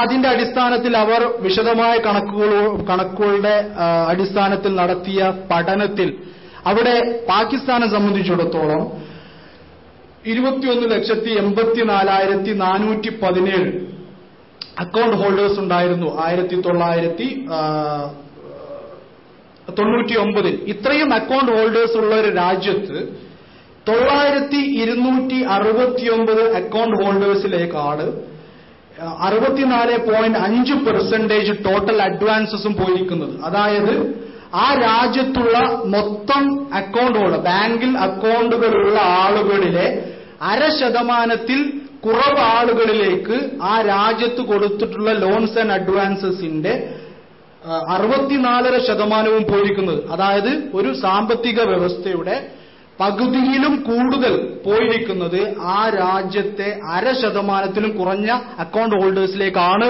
എന്ന് ഉള്ളത് സ്റ്റേറ്റ് ബാങ്ക് ഓഫ് പാകിസ്ഥാൻ പുറത്തുവിട്ട കണക്കിൽ നിന്നും നമുക്ക് മനസ്സിലാക്കുന്നു. എങ്ങനെയാണ് ഇത്രയും ഭീമമായിട്ടുള്ള ഒരു നീക്കിയിരിപ്പ് ഇത്രയും കുറഞ്ഞ ആളുകളിലേക്ക് എങ്ങനെ എത്തുന്നു എന്നുള്ളത് ഒരു ചോദ്യമാണെങ്കിൽ, കുറഞ്ഞ ആളുകൾക്ക് മാത്രമേ ഇത്രയും ഭീമമായ സംഖ്യകൾ ബാങ്കുകളിൽ നിന്നും കടമെടുക്കുവാനുള്ള എബിലിറ്റി, കെൽപ്പുള്ളൂ എന്നുള്ളതാണ് അതിന്റെ വാസ്തവം. കാരണം ഇത്രയും വലിയ സെക്യൂരിറ്റി, ഇത്രയും വലിയ കോളാട്രൽ കൊടുക്കുവാൻ സാധാരണക്കാരോ ഇടത്തരക്കാരോ ആയ ജനങ്ങൾക്ക് സാധ്യമല്ല. അതുകൊണ്ട് തന്നെ ഇത് കൊടുക്കുവാൻ കഴിയുന്ന വലിയ ആസ്തികളുള്ള ആളുകൾ ആ രാജ്യത്തെ മൊത്തം ആളുകളുടെ സമ്പാദ്യമായിട്ടുള്ള ബാങ്കുകളിലെ പണത്തിന്റെ 64.5 മുതൽ 70% വരെയും കൈക്കലാക്കുന്ന ഒരു അവസ്ഥ. ഇത് ഒരു എൻഡ് റിസൾട്ടിന്, അതായത് ഫൈനാൻഷ്യൽ ഇന്റർമീഡിയേഷന്റെ പ്രോഫിറ്റ് ആൻഡ് ലോസിൽ ഷെയർ ചെയ്യുന്ന ഒരു ഫൈനാൻഷ്യൽ സിസ്റ്റത്തിൽ ഒരിക്കലും സംഭവിക്കാത്ത ഒരു സംഗതിയാണ്. കാരണം ഫൈനാൻഷ്യൽ ഇന്റർമീഡിയേഷന്റെ ലാഭത്തിലും നഷ്ടത്തിലും പങ്കാളിയാകാൻ നിർബന്ധിതമായിട്ടുള്ള ഒരു സ്ഥാപനമാണ് ബാങ്ക് എങ്കിൽ എന്താണ് ഒരു പ്രൊജക്ട്, അതിന്റെ മുമ്പിൽ വരുന്ന പ്രൊജക്ടിന്റെ ഡെസ്റ്റിനി അല്ലെങ്കിൽ അതിന്റെ എൻഡ് റിസൾട്ട് എന്തായിരിക്കും എന്നുള്ള വിശദമായ പഠനത്തിനു ശേഷമല്ലാതെ ഒരിക്കലും അതിന് ഫൈനാൻസ് കൊടുക്കുവാൻ സാധിക്കുകയില്ല. കാരണം ഈ പ്രൊജക്ട് ആന്തരികമായി തന്നെ വളരെ വീക്കാണ്, അല്ലെങ്കിൽ ഇത് ഫെയിലിയർ ആവാൻ സാധ്യതയുള്ള ഒരു പ്രൊജക്റ്റ് ആണെങ്കിൽ അതിന് കൊടുത്ത പൈസ പോയി എന്ന് കണക്കാക്കിയാൽ മതി. അങ്ങനെയുള്ള വിശദമായിട്ടുള്ള പ്രൊജക്ട് സ്റ്റഡിയുടെ അടിസ്ഥാനത്തിൽ മാത്രമേ ഫിനാൻസ് ചെയ്യാൻ സാധിക്കുകയുള്ളൂ എന്നുണ്ടെങ്കിൽ അത് ഏറ്റവും നല്ല പ്രൊജക്റ്റുകൾ ബാങ്കിന് മുമ്പിൽ സമർപ്പിക്കുവാൻ കഴിയുന്ന ഓൺട്രപ്രന്യൂഴ്സിലേക്ക്, സംരംഭകരിലേക്ക്, എല്ലാവർക്കും തുല്യ സാധ്യതയുള്ള ഒരു രീതിയിലേക്ക് അവിടുത്തെ ഫൈനാൻഷ്യൽ ഇന്റർമീഡിയേഷൻ മാറുമായിരുന്നു. എന്നാൽ പ്രൊജക്ടിന്റെ വയബിലിറ്റി അല്ലെങ്കിൽ ഫീസിബിലിറ്റി അല്ലെങ്കിൽ പ്രോഫിറ്റബിലിറ്റി എന്നുള്ളത് കോളാട്രലിന്റെ അടിസ്ഥാനത്തിൽ, ഈഡിന്റെ അടിസ്ഥാനത്തിൽ കടം കൊടുക്കുന്ന ഒരു ബാങ്കിനെ സംബന്ധിച്ചിടത്തോളം പ്രഹസനാത്മകമായിട്ടുള്ള വെറും ഒരു പ്രവൃത്തി മാത്രമാണ്. കാരണം ബാങ്കുകൾ, ഇപ്പൊ നിങ്ങൾ ബാങ്കിൽ വായ്പയ്ക്ക് പോയി കഴിഞ്ഞാൽ അവർ നിങ്ങളോട് ഒരു ഫോർമാലിറ്റി എന്നുള്ള നിലക്ക് നിങ്ങളോടൊരു പ്രൊജക്ട് റിപ്പോർട്ട് ആവശ്യപ്പെടും. നിങ്ങൾ എന്ത് കണക്കുകൾ ഇട്ടുകൊടുത്താലും അല്ലെങ്കിൽ ഏത് വളരെ ദുർബലമായിട്ടുള്ള ഒരു പ്രൊജക്ട് റിപ്പോർട്ട് കൊടുത്താലും നിങ്ങളെ സംബന്ധിച്ചിടത്തോളം നിങ്ങൾ ബാങ്കിന് ആവശ്യമായി ഈട് കൊടുക്കുവാൻ കഴിയുന്ന ഒരു വ്യക്തിയാണെങ്കിൽ നിങ്ങൾക്ക് ലോൺ കിട്ടും. അല്ലെങ്കിൽ നിങ്ങളുടെ പ്രൊജക്ട് റിപ്പോർട്ട് എത്ര തന്നെ നന്നാവട്ടെ നിങ്ങൾക്ക് ലോൺ സാങ്ഷൻ ആകുകയില്ല എന്നുള്ളത് ബാങ്കുമായി ബന്ധപ്പെട്ട ആളുകൾക്ക് അനുഭവമുള്ള കാര്യമായിരിക്കും. ഇനി ഈ രീതിയിൽ തന്നെ ഇപ്പോൾ നമ്മൾ കണ്ടു അലോക്കേഷന്റെ വിഷയത്തിൽ, അതായത് രാജ്യത്തെ എല്ലാ ആളുകളുടെയും സമ്പത്ത് ഒരു ഇന്റർമീഡിയറി എന്നുള്ള നിലയിൽ സമാഹരിക്കുന്ന ബാങ്കുകൾ എങ്ങനെയാണ് അതിന്റെ ഭൂരിഭാഗവും ഒരു മൈനോറിറ്റിയിലേക്ക്, ഒരു ന്യൂനപക്ഷത്തിലേക്ക് തിരിച്ചുവിടുന്നത് എന്നുള്ളതിന്റെ ഒരു ഉദാഹരണമാണ് ഒരു മുസ്ലിം രാജ്യമായിട്ടുള്ള പാകിസ്ഥാന്റെ ഔദ്യോഗിക ബാങ്കായിട്ടുള്ള സ്റ്റേറ്റ് ബാങ്ക് ഓഫ് പാകിസ്ഥാന്റെ കണക്കുകളിൽ നിന്ന് നമുക്ക് മനസ്സിലാകുന്നത്. ഇനി മറ്റൊരു അലോക്കേഷനിൽ വരുന്ന വലിയൊരു പ്രശ്നം എന്താണ് എന്ന് പറഞ്ഞാൽ, പ്രത്യുൽപാദനപരമല്ലാത്ത ഉപഭോഗാവശ്യങ്ങൾക്ക് വേണ്ടിയിട്ടുള്ള വായ്പകളുടെ ക്രമാതീതമായ വർധനവിലേക്ക് പലിശാധിഷ്ഠിതമായിട്ടുള്ള ഒരു സാമ്പത്തിക വ്യവഹാര വ്യവസ്ഥിതി നയിക്കുന്നു എന്നുള്ളതാണ്. കാരണം അനിയന്ത്രിതമായിട്ടുള്ള ലക്ഷൂറിയസ് ഐറ്റംസ് അല്ലെങ്കിൽ പ്രൊഡക്റ്റീവ് പർപ്പസസിന് പുറമെ കോൺസ്പിക്വസ് കൺസംഷൻ, ലക്ഷൂറിയസ് ആയിട്ടുള്ള കൺസംഷന് വേണ്ടി ഒരാൾക്ക് ബാങ്കുകളിൽ നിന്നും വായ്പ ലഭിക്കും എന്നുള്ള അവസ്ഥയാണ് വരുന്നത് എങ്കിൽ ഈടിന്റെ ബലത്തിൽ ഗവൺമെന്റുകൾക്കും വ്യക്തികൾക്കും എത്രയും പണം ബാങ്കുകളിൽ നിന്നും സാമ്പത്തിക വ്യവഹാര സ്ഥാപനങ്ങളിൽ നിന്നും ലഭിക്കുകയും അതിന്റെ ബലത്തിൽ വളരെ ആർഭാടപൂർണമായിട്ടുള്ള ഒരു കൺസംഷൻ സ്റ്റൈലിലേക്ക്, ഒരു പാറ്റേൺ ഓഫ് ലിവിംഗിലേക്ക് സമൂഹം മൊത്തത്തിൽ മാറുകയും ചെയ്യുന്ന ഒരു അവസ്ഥയാണ് ഉണ്ടാവുക. ഇനി പലിശാധിഷ്ഠിതമായിട്ടുള്ള വായ്പകൾ ഒരിക്കലും ഒരു സാമ്പത്തിക വ്യവസ്ഥയിൽ ലഭ്യമല്ല എന്നുണ്ടെങ്കിൽ ഇത്തരത്തിലുള്ള ആർഭാടപൂർണമായിട്ടുള്ള, അതായത് ഒരാളുടെ കഴിവിനപ്പുറത്തേക്ക് ചെയ്യുന്നതിനെയാണല്ലോ സാങ്കേതികമായി നമ്മൾ ഇസ്രാഫ് എന്ന് പറയുന്നത്, അതായത് ദുർവ്യയം എന്ന് പറയുന്നത്. ആ രീതിയിലുള്ള കൺസംഷൻ പ്രൊമോട്ട് ചെയ്യുന്ന ഒരു മേജർ ഫൈനാൻഷ്യൽ ഇൻസ്ട്രുമെന്റ് ആണ് ഇൻട്രസ്റ്റ് എന്ന് പറയുന്നത്. കാരണം നമുക്കറിയാം, ഒരു ബഡ്ജറ്റ് അലോക്കേഷൻ ഒരു ഗവൺമെന്റിനെ സംബന്ധിച്ചിടത്തോളം അതിന്റെ ബഡ്ജറ്റ് അലോക്കേഷൻ എടുത്ത് പരിശോധിച്ചു കഴിഞ്ഞാൽ കഴിഞ്ഞ ബഡ്ജറ്റിൽ പോലും 50% മൊത്തം ബഡ്ജറ്റിന്റെ 50% നമ്മുടെ സർക്കാർ നീക്കിവെച്ചിരിക്കുന്നത് ഡെപ്റ്റ് സർവീസിംഗിലേക്കാണ്. എന്താണ് ഡെപ്റ്റ് സർവീസിംഗ് എന്ന് പറയുന്നത്? നമ്മൾ കാലാകാലങ്ങളായി പല ഏജൻസികളിൽ നിന്നായി വാങ്ങിക്കൂട്ടിയിട്ടുള്ള കടത്തിന്റെ പലിശയൊടുക്കുക എന്നതിനാണ് നമ്മൾ ഡെപ്റ്റ് സർവീസിംഗ് എന്ന് പറയുന്നത്. നമ്മൾ വേൾഡ് ബാങ്കിൽ നിന്നും IMFൽ നിന്നും മറ്റ് രാജ്യങ്ങളിൽ നിന്നുമെല്ലാം എടുത്തിട്ടുള്ള കടത്തിന്റെ പലിശ ഒടുക്കുന്നതിനാണ് ഡെപ്റ്റ് സർവീസിംഗ് എന്ന് പറയുന്നത്.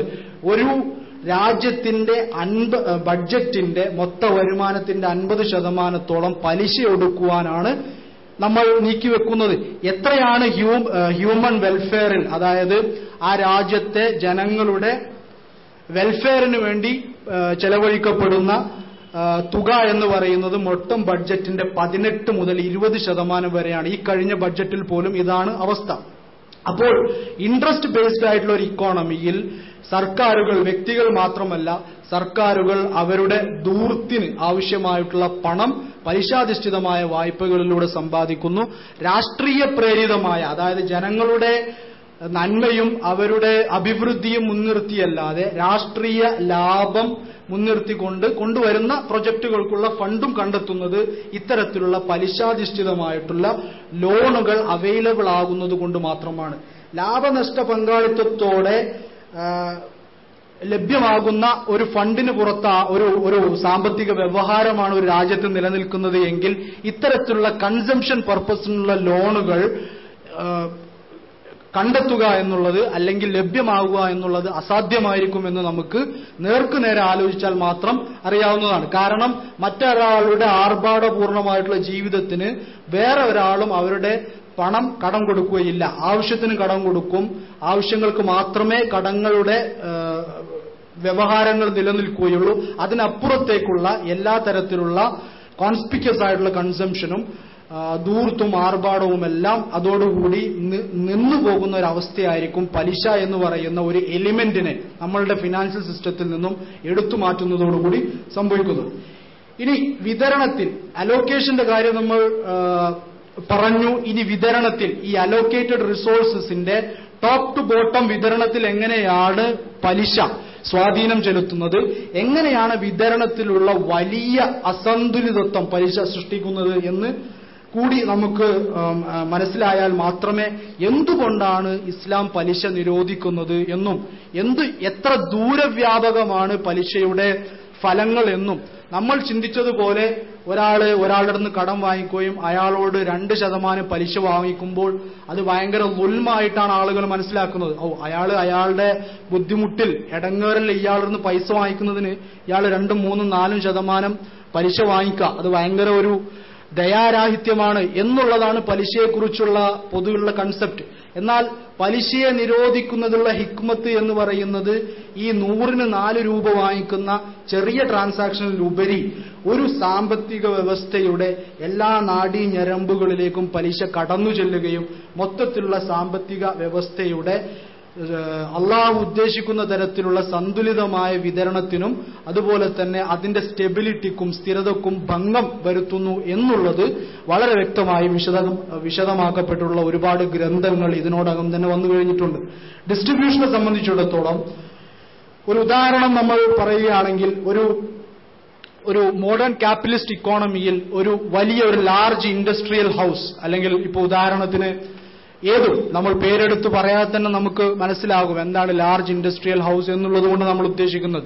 ലാർജ് ഇൻഡസ്ട്രിയൽ ഹൗസസിനെ സംബന്ധിച്ചിടത്തോളം ഏതൊരു ബാങ്കിൽ നിന്നും എത്രയും വായ്പ ലഭിക്കുവാൻ അവർക്ക് യാതൊരു പ്രയാസവുമില്ല. കാരണം ഇപ്പോൾ ഒരു ഉദാഹരണമായി നമ്മൾ പറയുകയാണെങ്കിൽ 100 കോടി രൂപയുടെ മുടക്ക് മുതൽ ആവശ്യമുള്ള ഒരു പ്രൊജക്ടിന് കെൽപ്പുള്ള അല്ലെങ്കിൽ അതിൽ ട്രാക്ക് റെക്കോർഡുള്ള ഒരു ഓൺട്രപ്രന്യൂർ അല്ലെങ്കിൽ ഒരു ഇൻഡസ്ട്രിയലിസ്റ്റ് ഒരു ബാങ്കിനെ സംബന്ധിക്കുകയും സ്വന്തമായി 10 കോടി രൂപ മാത്രം മുടക്ക് മുതൽ ഇറക്കിക്കൊണ്ട് ബാക്കി 90 കോടി രൂപയും ബാങ്കിൽ നിന്ന് സമാഹരിക്കുകയും ചെയ്യുന്ന, അല്ലെങ്കിൽ 75%, 80%, 60% ഒക്കെ ബാങ്കിൽ നിന്ന് റേസ് ചെയ്തിട്ടുള്ള ലോണുകൾ കൊണ്ടുവരുന്ന ഇൻഡസ്ട്രിയൽ ഹൗസസ് ധാരാളമായിട്ട് നമ്മുടെ രാജ്യത്ത് പ്രവർത്തിക്കുന്നുണ്ട്.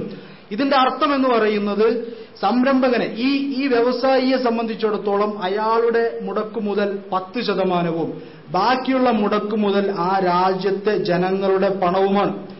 അങ്ങനെയാണെങ്കിൽ എന്താണ് രാജ്യത്തെ ജനങ്ങൾക്ക് ലഭിക്കുന്നത്, എന്താണ് ഈ വ്യവസായിക്ക് ലഭിക്കുന്നത് എന്നുള്ള ഒരു അനാലിസിസിലേക്ക് നമ്മളൊന്ന് ഇറങ്ങി നോക്കണം.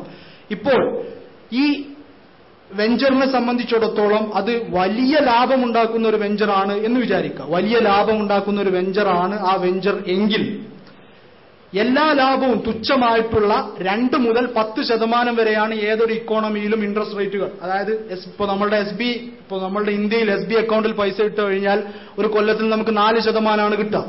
ഒരു ഫിക്സഡ് ഡെപ്പോസിറ്റ് കഴിഞ്ഞാൽ പരമാവധി 10-11% കിട്ടുക.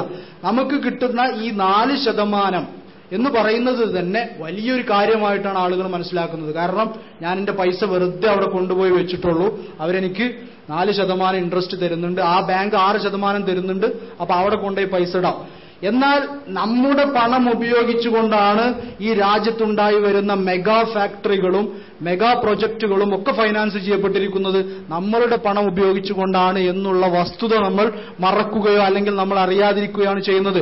അതിൽ 90%, 100%, 200% ലാഭമുണ്ടാക്കിയത് ഈ പണം ഉപയോഗിച്ചുകൊണ്ട് ഈ വെഞ്ചറുകൾ ഫ്ലോട്ട് ചെയ്തിട്ടുള്ള വ്യവസായികളാണ്. എവിടെയാണ് നമ്മളുടെ ഷെയർ ആയിട്ടുള്ള 90 കോടി? എവിടെ?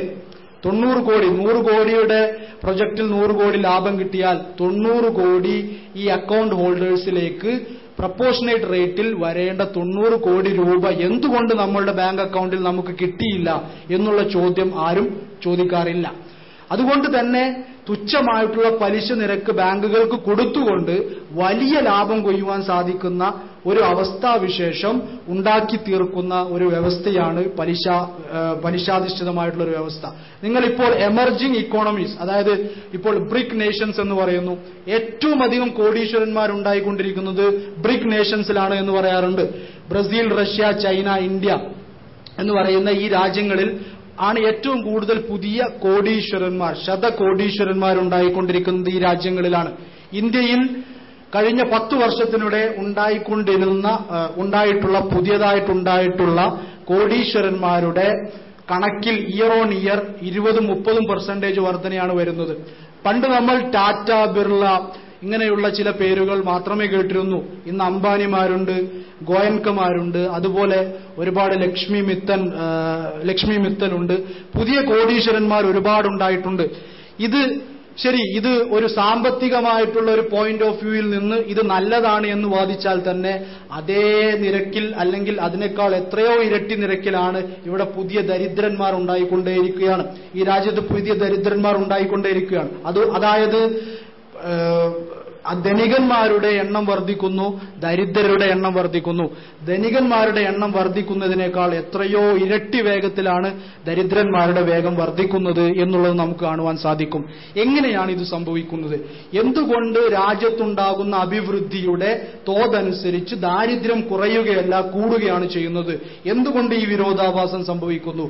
ഇതിന്റെ ഒന്നാമത്തെ പ്രതി അല്ലെങ്കിൽ ഒരേയൊരു പ്രതി എന്ന് പറയുന്നത് പലിശാധിഷ്ഠിതമായിട്ടുള്ള ബാങ്കിംഗ് വ്യവസ്ഥ നിലനിൽക്കുന്നിടത്തോളം കാലം ഈ രാജ്യത്തെ പൊതുജനങ്ങളുടെ പണം ഉപയോഗിച്ചുകൊണ്ട് കുറച്ചാളുകൾക്ക് അതിസമ്പന്നന്മാരും ശതകോടീശ്വരന്മാരും സഹസ്രകോടീശ്വരന്മാരുമായി തീരുവാനുള്ള ഒരു ടിപ്പിക്കൽ ടൈലർ മെയ്ഡ് സിസ്റ്റമാണ് ഈ രാജ്യത്ത് ഉള്ളത് എന്നുള്ളതാണ് ഇതിന്റെ വാസ്തവം. ഇനി ഇത് മാത്രമല്ല ഈ പലിശാധിഷ്ഠിതമായിട്ടുള്ള ഒരു വ്യവസ്ഥയിൽ സംഭവിക്കുന്നത്. ഈ 100 കോടി രൂപയുടെ പ്രൊജക്റ്റിൽ നമ്മൾ ഉൽപ്പാദിപ്പിക്കുന്ന വസ്തു, ആ പ്രൊജക്റ്റിൽ നമ്മളൊരു വസ്തു ഉൽപ്പാദിപ്പിക്കുന്നു, ആ വസ്തു നമുക്ക് ലഭിക്കുന്നത് ഈ പലിശ കൂടി ഉൾപ്പെട്ടിട്ടുള്ള ഒരു വിലയിലൂടെയാണ്. നമുക്ക് ഉദാഹരണത്തിന് ഒരു പെന്നാണ് നമ്മൾ ഉൽപ്പാദിപ്പിക്കുന്നതെങ്കിൽ ഒരു പെന്ന് 10 രൂപക്ക് വിൽക്കുകയാണെങ്കിൽ 5 രൂപയാണ് അതിന്റെ ഉൽപാദന ചെലവ് എങ്കിൽ 5 രൂപ എന്ന് പറയുന്നത് ആ പെന്ന് ഉൽപ്പാദിപ്പിക്കുവാൻ വേണ്ട സംരംഭം കെട്ടിപ്പടുക്കുന്നതിന് വേണ്ടി അവർ എടുത്തിട്ടുള്ള വായ്പയിൽ അവരൊടുക്കിയിട്ടുള്ള പലിശയും കൂടി ചേർത്തുകൊണ്ടാണ് അതിന്റെ പ്രൊഡക്ഷൻ കോസ്റ്റ് എന്ന് പറയുന്ന 5 രൂപയിലെത്തിയിട്ടുള്ളത്. അതായത് അവർ ജനങ്ങളിലേക്ക് തിരിച്ചുവിട്ടിട്ടുള്ള പലിശ, ബാങ്കുകളിലൂടെ അവർ ജനങ്ങളിലേക്ക് എത്തിച്ചിട്ടുള്ള പലിശ വീണ്ടും ജനങ്ങളിൽ നിന്ന് തന്നെ അവർ തിരിച്ചു പിടിച്ചു എന്നതാണ് അതിന്റെ അർത്ഥം. ആ കോസ്റ്റ് ഓഫ് പ്രൊഡക്ഷൻ, ഇൻട്രസ്റ്റ് അവിടെ ചേർക്കുന്നതോടുകൂടി ആ കോസ്റ്റ് ഓഫ് പ്രൊഡക്ഷൻ വീണ്ടും അവർ തിരിച്ചു പിടിച്ചു എന്നാണ്. അപ്പോൾ ഈ ഇൻഡസ്ട്രിയലിസ്റ്റിനെ സംബന്ധിച്ചിടത്തോളം ലിറ്ററലി ഫ്രീ, അതായത് ഇഫക്റ്റീവ്ലി പ്രായോഗികമായി ഫ്രീ ആയിട്ടാണ് ഈ ബാങ്കിൽ നിന്നും ക്യാപിറ്റൽ കിട്ടിയിട്ടുള്ളത്. കാരണം ആ പണത്തിന്റെ ചെലവായിട്ടുള്ള പലിശ പോലും അയാൾ തിരിച്ചു പിടിക്കുന്നു.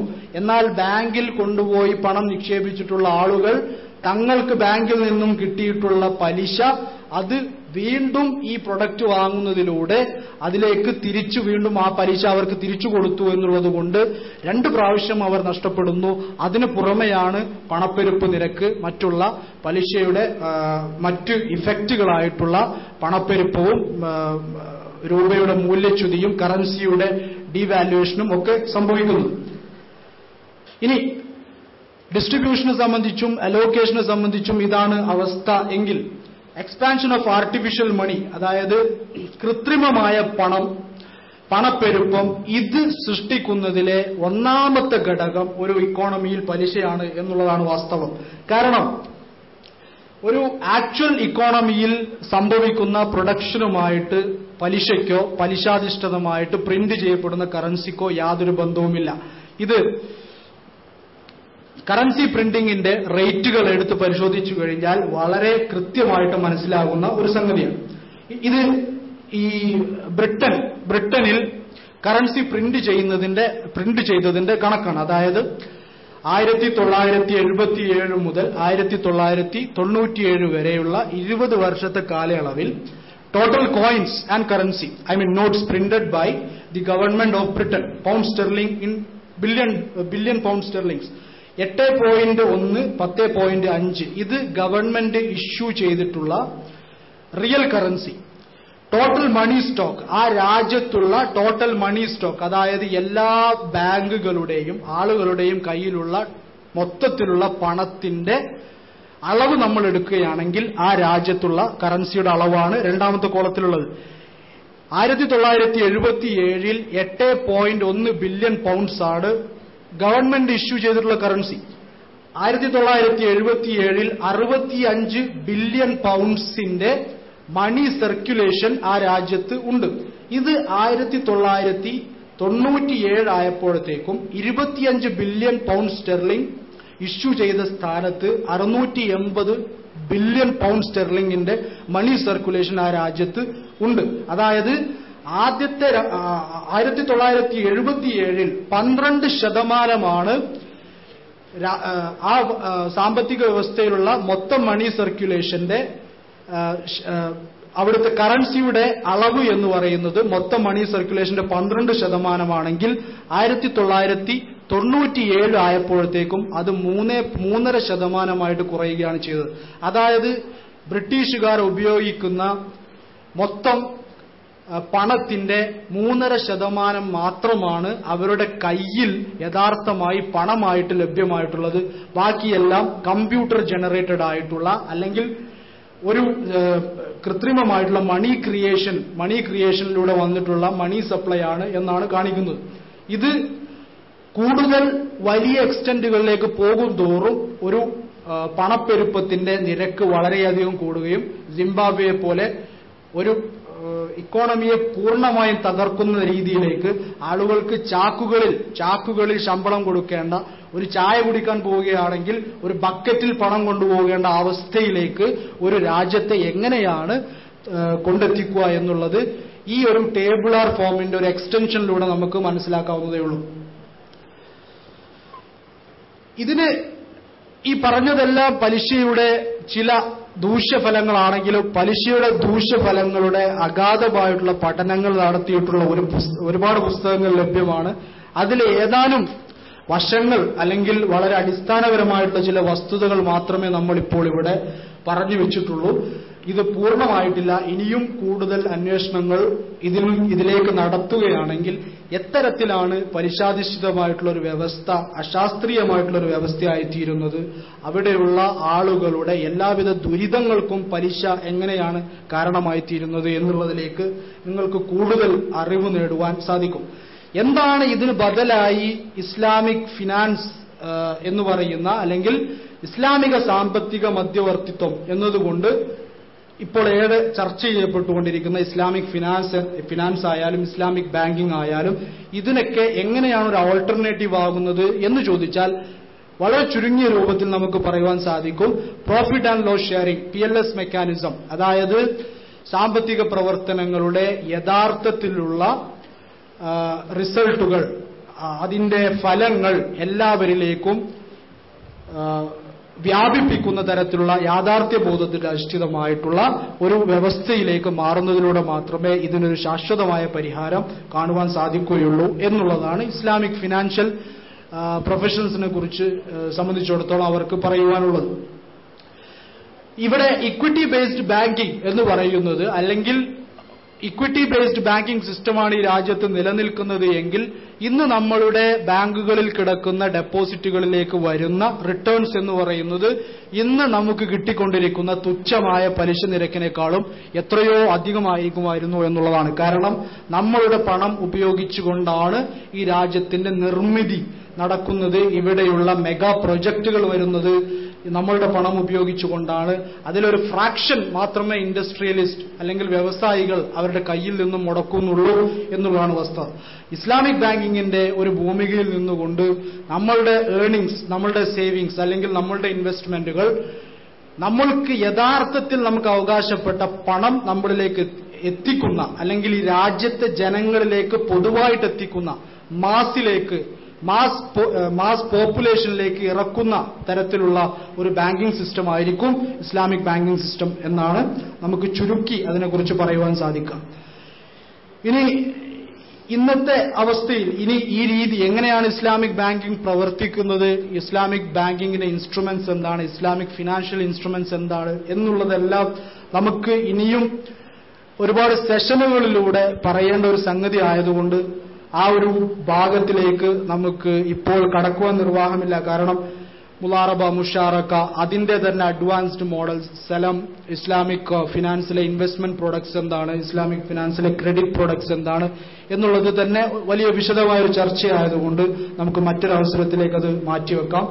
ഇന്ന് ഇസ്ലാമിക് ഫിനാൻസിനെ സംബന്ധിച്ചിടത്തോളം അതൊരു ശൈശവദശ പിന്നിട്ട് അതിലപ്പുറത്തേക്ക് ഒരു യുവത്വത്തിലേക്കോ അല്ലെങ്കിൽ ഒരു കൗമാരത്തിലേക്കൊക്കെ കടന്നിരിക്കുന്ന ഒരു അവസ്ഥയിലാണ് ഉള്ളത്.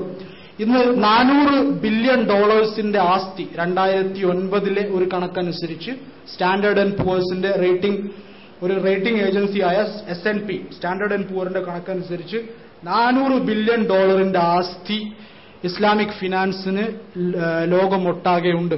ഇതിന്റെ എസ്റ്റിമേറ്റഡ് മാർക്കറ്റ് പൊട്ടൻഷ്യൽ എന്ന് പറയുന്നത് മാർക്കറ്റിന്റെ പ്രതീക്ഷിത വലുപ്പം എന്ന് പറയുന്നത് $4 ട്രില്യൺ ആയിട്ടാണ് കണക്കാക്കിയിരിക്കുന്നത്.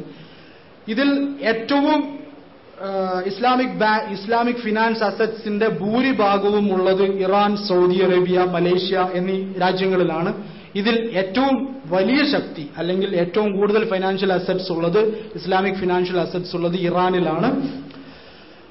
2020 മിഡിൽ ഈസ്റ്റ് മിന റീജിയൻ, അതായത് middle east and north Africa region ഭൂരിഭാഗവും അതിന്റെ സിംഹഭാഗവും അതിന്റെ മെജോറിറ്റിയും ഫിനാൻഷ്യൽ സിസ്റ്റവും ഇസ്ലാമിസൈസ് ചെയ്യപ്പെടും എന്ന് ദി ബാങ്കർ എന്ന് പറയുന്ന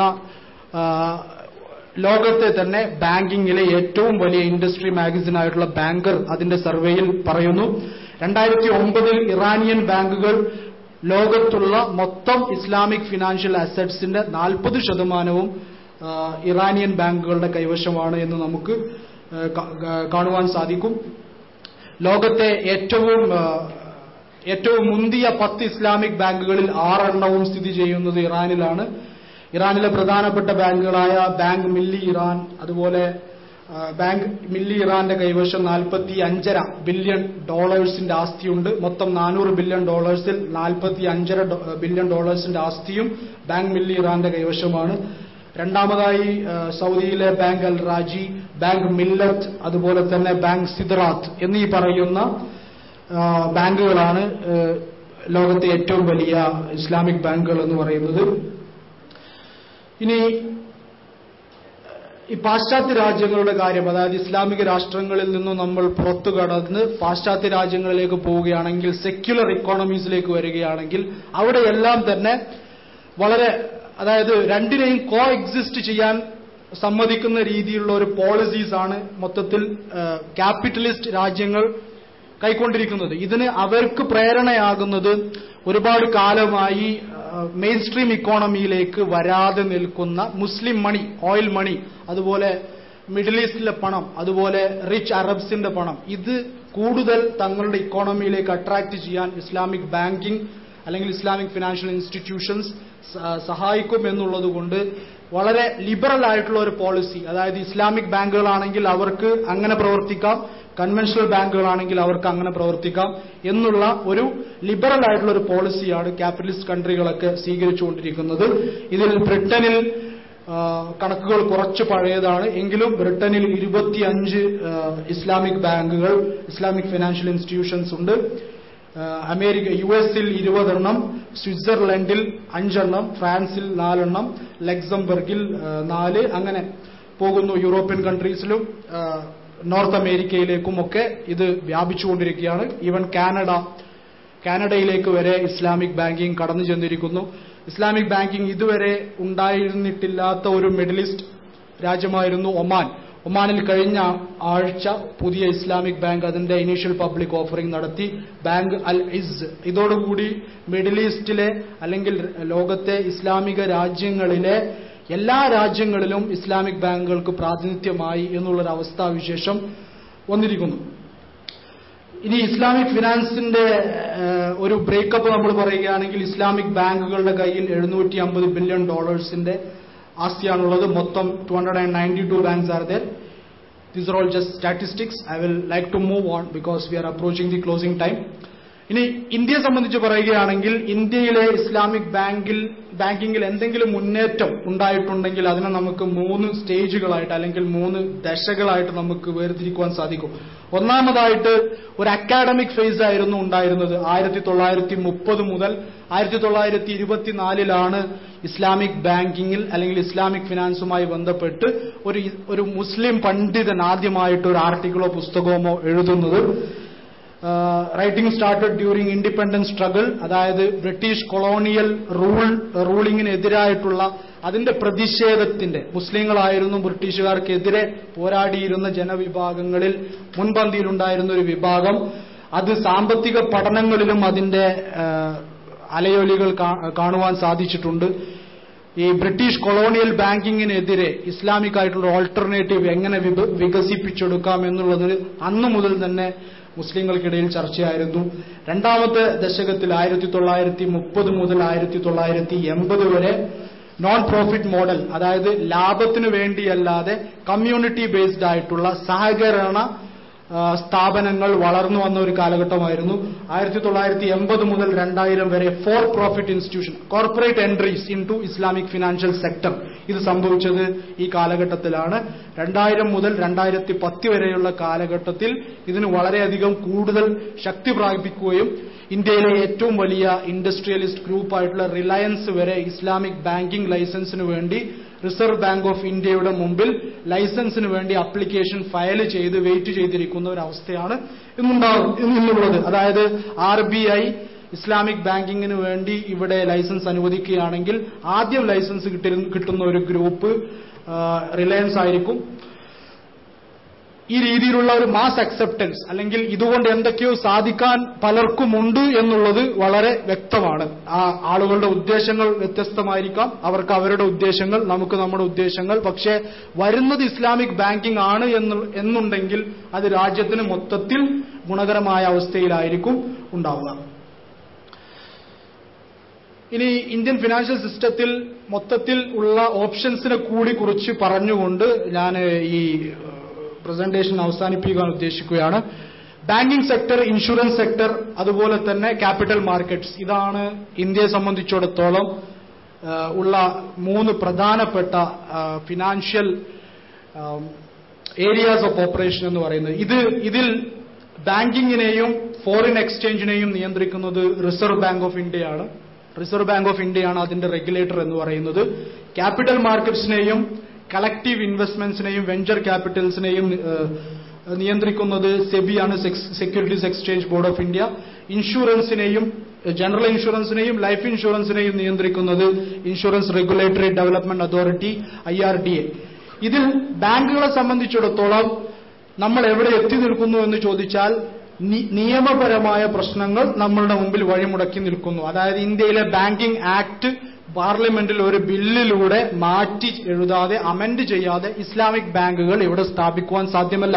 ഇതിന് അതാത് സമയത്ത് ഭരിക്കുന്ന ഏതെങ്കിലും ഒരു ഗവൺമെന്റ് മുൻകൈയെടുക്കാതെ ഇത് സാധ്യമാവുകയുമില്ല. ഇതാണ് ഇസ്ലാമിക് ബാങ്കിൽ നമ്മൾ അഭിമുഖീകരിച്ചുകൊണ്ടിരിക്കുന്ന പ്രതിസന്ധി. നോൺ ബാങ്കിംഗ് ഫിനാൻഷ്യൽ കമ്പനീസിലാണ് ബാങ്കിംഗ് ഇവിടെ അനുവദനീയമല്ലാത്തൊരവസ്ഥയിൽ NBFC സെക്ടറിലാണ് കുറച്ചുകൂടി ആളുകൾ ശ്രദ്ധിച്ചിരുന്നതും ഇസ്ലാമിക് ഫിനാൻസിലെ എക്സ്പെരിമെന്റുകൾ നടത്തിക്കൊണ്ടിരുന്നതും NBFC സെക്ടറിലാണ്. എന്നാൽ അതും നിയമപരമായിട്ടുള്ള കുരുക്കുകളിൽപ്പെട്ട് ആ NBFC സെക്ടറിന്റെ പ്രോഫിറ്റബിലിറ്റി നഷ്ടപ്പെടുകയും അതിന്റെ വയബിലിറ്റി നഷ്ടപ്പെടുകയും ചെയ്തിരിക്കുകയാണ്. ഇന്ന് ഏറ്റവും ദീർഘമായി നിലനിന്നിട്ടുള്ള NBFCയിൽ ഒന്നാണ് alternative investments and credits limited. ജമാഅത്തിന്റെ നേതൃത്വത്തിൽ നടന്നു വന്നിട്ടുള്ള 10-12-15 വർഷത്തോളമായി അത് നിലനിൽക്കുന്നു എന്നുള്ളത് തന്നെ ഒരു അച്ചീവ്മെന്റ് ആയിട്ട് നമുക്ക് മനസ്സിലാക്കുവാൻ സാധിക്കും. അത് ഈ കണക്ക് കണ്ടു കഴിഞ്ഞാൽ നമുക്ക് എന്തുകൊണ്ടാണ് അങ്ങനെ പറയാൻ കാരണം എന്നുള്ളത് കുറച്ചുകൂടി ബോധ്യപ്പെടും. 1985-ൽ 15,000-ഓളം NBFCകൾ ഈ രാജ്യത്തുണ്ടായിരുന്നു. 1990-ൽ 24,000 ചില്ലുവാനം NBFCകൾ ഉണ്ടായിരുന്നു. പിന്നെ ഒരു ബൂം പീരിയഡ് ഉണ്ടായി. 1995 ആയപ്പോഴത്തേക്കും 55,000-ൽ മുകളിൽ NBFCകൾ ഉണ്ടായിരുന്നത് പിന്നീട് വന്നിട്ടുള്ള ഒരു നിയമനിർമ്മാണത്തിന്റെ ഫലമായി NBFCകൾ നടത്തി മുന്നോട്ട് കൊണ്ടുപോകുവാൻ സാധിക്കുകയില്ല എന്നുള്ള ഒരു അവസ്ഥാവിശേഷം വന്നതിന്റെ അടിസ്ഥാനത്തിൽ 5 വർഷം കൊണ്ട് 55,000 NBFCകൾ ഉണ്ടായിരുന്നത് 7,800 ചില്ലുവാനം NBFCകളായി ചുരുങ്ങുകയുണ്ടായി. ഈ ഭൂമികയിൽ നിന്നുകൊണ്ട് വേണം നമ്മൾ alternative investments and credits limited എന്ന് പറയുന്ന സ്ഥാപനം എന്തെല്ലാം പ്രയാസങ്ങൾ സഹിച്ചുകൊണ്ടാണ് മുന്നോട്ട് പോയിക്കൊണ്ടിരിക്കുന്നത് എന്നുള്ളത് മനസ്സിലാക്കുവാനായിട്ട്.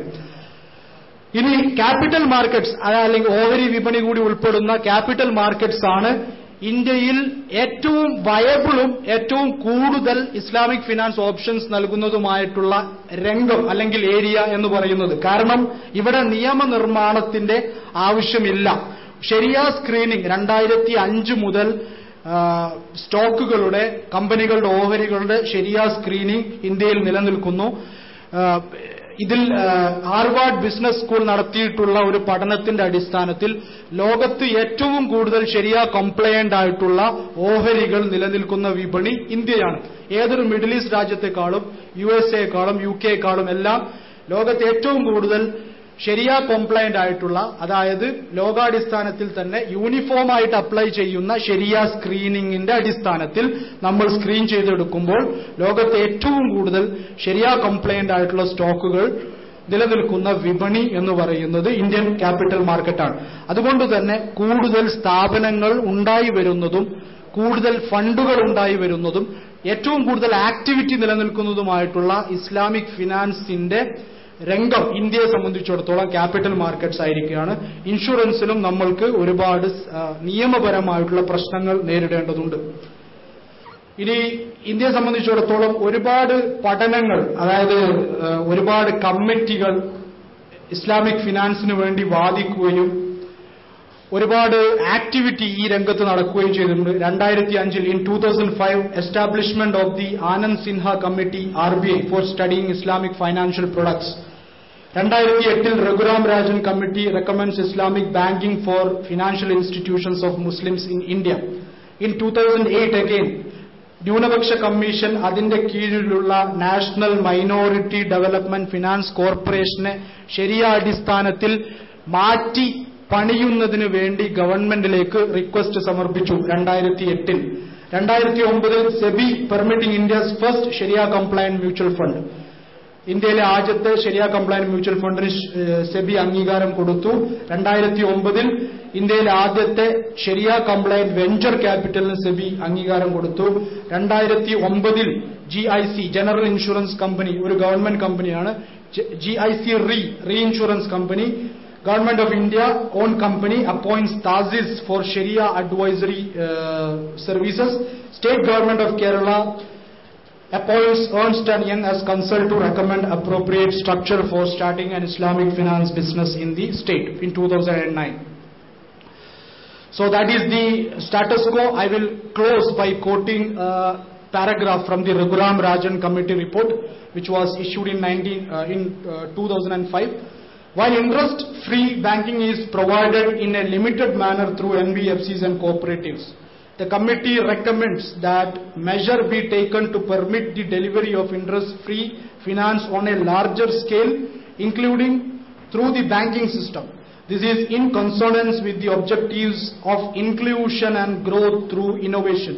The committee believes that it would be possible through appropriate measures to create a framework for such products without any adverse systematic risk impact on the financial system in the country.